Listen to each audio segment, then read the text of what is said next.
चम्हार था, गांव में उसे कोई पानी भरने न दे तो अपनी ही तलैया से अपना गुजारा करता था। देख के उसकी आंखें ठगी रह गईं। बेमौसम कमल का फूल खिला। उसने अपनी पत्नी को पुकारा, सुन, ये क्या हुआ? ये कभी नहीं हुआ, मेरी जिंदगी हो गई। ये कोई मौसम है, ये कोई समय है? कली भी ना थी रात तक और सुबह इतना बड़ा फूल खिला, इतना बड़ा फूल कि कभी खिला नहीं देखा। ये कैसे हुआ? उसकी पत्नी ने कहा, हो न हो बुद्ध पास से गुजरे, क्योंकि मैंने सुना है जब बुद्ध गुजरते हैं तो असमय फूल खिल जाते हैं। सुदास हंसने लगा। उसने कहा कि पागल, यहां कहां बुद्ध गुजरेंगे? इस चम्हार के झोपड़े के पास से कहां बुद्ध गुजरेंगे? उसने आसपास खबर की, पता चला कि ये सच, सांझ ही बुद्ध का आगमन हुआ है। वो इसी रास्ते से गुजरे और आगे जाके एक अमराई में रुके। तो सुदास ने कहा कि फिर क्या करूं इस फूल का? ये तो बड़ा शुभ अवसर है। इस फूल को तोड़ के मैं सम्राट को बेच दूं, 150 रुपए जरूर इनाम में मिल जाएंगे। क्योंकि असमय का कमल, तो वो फूल को तोड़ के राजमहल की तरफ जाता था। चकित हुआ, राजा का रथ ही आ रहा था। अभी सूरज उग रहा था और राजा का रथ, स्वर्ण रथ, सूरज में यूं चमक रहा था जैसे दूसरा सूरज उग रहा हो। वो ठिठक के राह पर ही खड़ा हो गया। माजरा क्या है? रात इस गरीब के झोपड़े के सामने से बुद्ध गुजरे, सुबह सम्राट का स्वर्ण रथ आ रहा। इस रास्ते पे कभी आया ही नहीं। ये चम्हारों की बस्ती, यहां सम्राट आए किस लिए? ठिठक के खड़ा हो गया। हिम्मत ही न पड़ी कहने की कि मैं फूल लेकर राजमहल की तरफ आ रहा था, लेकिन रथ खुद ही रुका। सम्राट ने सारथी को कहा, रुको, इस सुदास को बुलाओ। सुदास सम्राट के जूते बनाता था। सुदास का नाम सम्राट को मालूम था। सुदास डरते हुए गया और कहा कि फूल लेके आपकी तरफ ही आ रहा था। असमय का फूल है, मैंने सोचा किसको भेंट करूं, आपके ही योग्य। सम्राट ने कहा, मांग, क्या मांगता है? जो मांगेगा इसके बदले में दूंगा। सुदास ने कहा कि जो आप दे देंगे। नहीं, सम्राट ने कहा, तू मांग, क्योंकि ये फूल मैं बुद्ध को चढ़ाने ले जाऊंगा।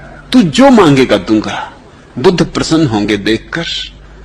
ऐसे असमय का फूल, इतना सुंदर, इतना बड़ा फूल कमल का। सुदास के गरीब मन में भी एक अमीर चाह उठी कि क्यों मैं ही चढ़ा दूं जाके फूल। रोटी रोजी तो चल ही जाती है, मगर लालच भी मन में उठा कि आज सम्राट कहता जो मांगना हो मांग ले। लेकिन इसके पहले कि वो कुछ कहे, वो सोच रहा था कि कहूं 1000। हिम्मत नहीं बध रही थी कि 1000 स्वर्ण असरफियां मांग रहा हूं एक फूल के लिए। तो थोड़ा झिझक रहा था। तभी सम्राट के रथ के पीछे ही उसके वजीर का रथ आके रुका और वजीर ने कहा, सुदास बेच मत देना, मैं भी खरीदार, मैं चढ़ाऊंगा बुद्ध को। और सम्राट तो औपचारिकता बस जा रहे हैं, इनको बुद्ध से कुछ लेना देना नहीं। जाना चाहिए इसलिए जा रहे हैं।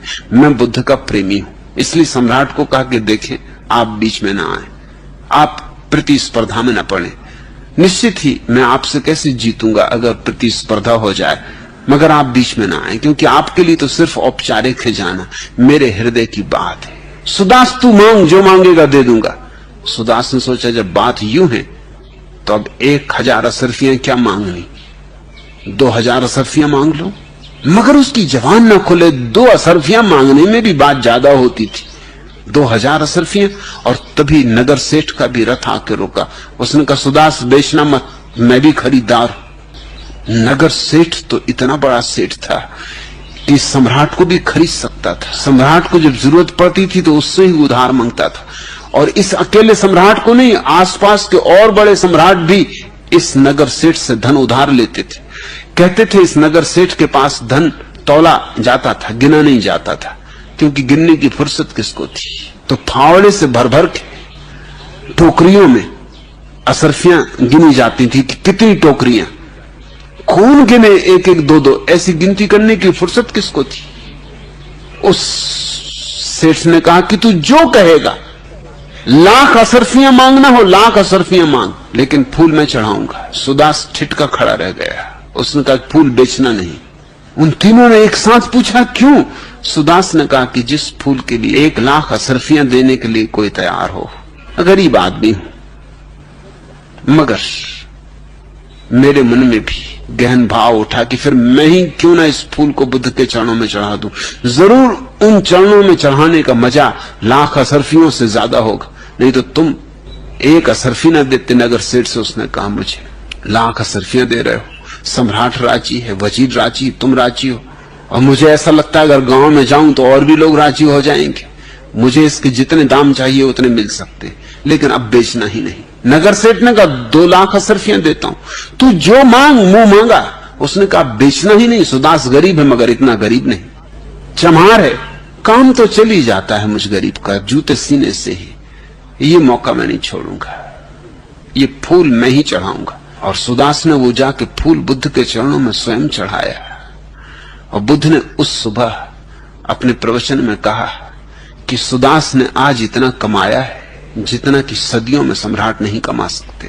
पूछो इस सम्राट से, पूछो इस वजीर से, पूछो इस नगर सेठ से, आज इन सबको हरा दिया सुदास ने। आज इस शूद्र ने अपने को परम श्रेष्ठ सिद्ध कर दिया, आज लात मार दी धन पर।